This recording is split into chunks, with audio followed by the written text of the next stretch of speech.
दिनै दुलाराय बर' फरायसा आफादनि बानजायनायाव 2023 मायथाइनि 8थि माने मिरु रोंगौथि सायख' आनजाद सेन्ट्रेल टेलेन्ट सार्च एग्जाम बे एग्जामखौ थाखो 9 आरो थाखो 10 बर' बिजोंनि फरायसा बिथांमोननि थाखाय खुंनाय जायो।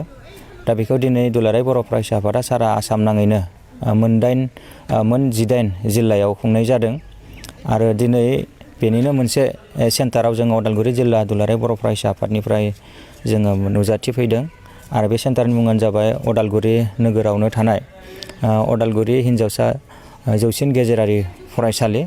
बे फरायसालिया उदालगुरि दख'रा दुलाराय बर' फरायसा आफादनि बेदिनो सिङाव गोलैयो आरो बे फरायसालियाव गासै 100 फरायसाया माने आनजाद लिरदों। दा जोङो बयबो मिथियो जे दिनैनि थारिखआव माने बुहुमाव मोनसे बादायनाय फैदो बादायारिनि मुगा। दा बादायारि मुगायावहा जोंनि बर' फरायसाफोराबो बोरैहाय बे मुगाजों जुजिनानै जाहाथे साफा जाफुंसार फरायसा जानायजों लोगोसे मोनसे समाव जाहाथे फरायनायनि गेजेरजों जाफुंसार जाहाथे सुबुं सम्पद बर' न'खरनि बर' समाजनि बर' हारिनि जानो हायो आरो बिथांमोना जाहाथे मोनसे थुलुंगा जाखांफुनाय फरायसाफोरनि थाखाय जायो बे बिथिंखौ नोजोर होनानै बेखौ खुंनाय जादों। लोगोसे जोंनि बर' बिजोंनि जि सोलोंथाइ जाय सोलोंथाइया गोबां जेंना जेंसिजों मोनसे संग्रामनि गेजेरजों दिनैनि थासारियाव सफैदों। दा बेखायनो बे बिजोङाव जाहाथे मोनसे गुननि थासारिया फैयो बे बिथिंखौबो नोजोर होनाय जादों। जिहेथु दानि दिना कम्पिटिसननि मुगा गोबां बिजोंनि फरायसालिफोरा सोलियो, खिन्थु जों जाथि हिसाबै थांनो नागिरदो हिसाबै सोलिनो नागिरदो हिसाबै बुहुमाव गसंथानो नागिरदो हिसाबै जोंनो बिजोंखौ नांथारगोन। बिजों थाबासो जोंहा रावा थागोन। दा बेबायदिनो जोङो गोबां नोजोरखौ लाखिनानै गोबां हाबाफारि रनसायदों आरो बे रोंगौथि सायख' आनजादा जाबाय दुलाराय बर' फरायसा आफादनि मोनसे मिशन आदब आरो गुन गोनां सोलोंथाइ जायखौ इंराजियाव जों बुंदों मिशन स्किल एन्ड क्वालिटि इडुकेसननिनो मोनसे हाबाफारि बे टेलेन्ट सार्च एग्जामा। बेखौ मिरु नाङै देग्लाय माने बुंदों खुङै 8 बोसोर जाफैबाय 8थि खेब जाफैबाय जिल्ला दा जोङो बेखौनो बुंनो हायो बे बोसोरावहाय गासै माने 15,484 सा फरायसाया बे आनजादखौ लिरदों सारा आसाम नाङै क्लास 9, 10नि गासै टटेल बे नाम्बारा।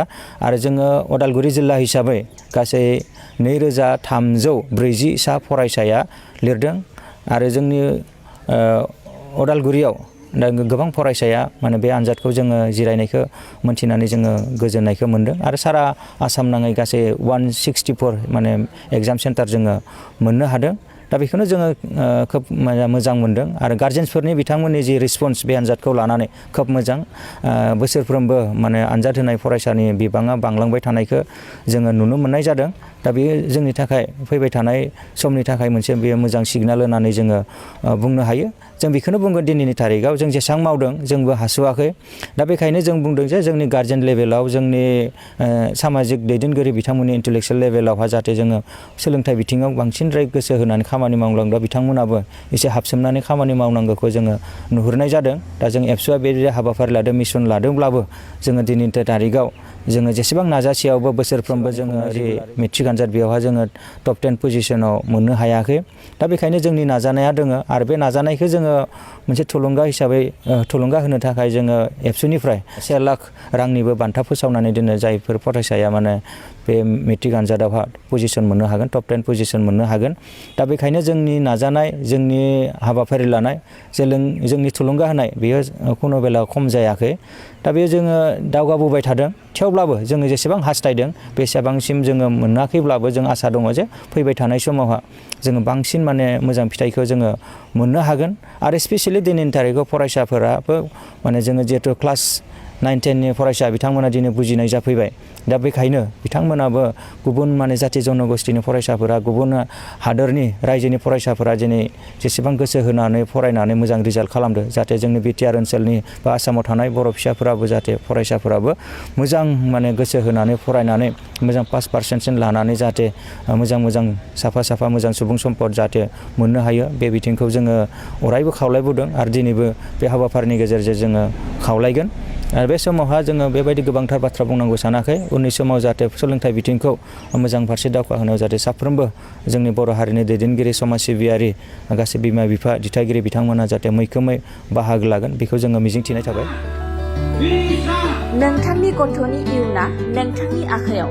गथ'खौ गोनां मोजां सोलोंथाइ होनाया नोंथांनि बिबान। आथिखालनि मुगाया बेसेन होयो गोग्गो सोलोंथाइखौ। उदालगुरि जिल्लानि गाजियामाटी ओनसोलाव थानाय गुरुदेव कालीचरण ब्रह्म नेशनेल एकाडेमी बर' बिजोंनि फरायसालिया ओनसोलनि बयजोंबो गनायजानाय मोनसे मोजां फरायसालि। गोदान सोलोंथाइ बोसोर 2024 मायथाइनि थाखाय बिथराइ थाखोनि फर्म होनाय आरो मुं थिसननाया सोलिगासिनो दं।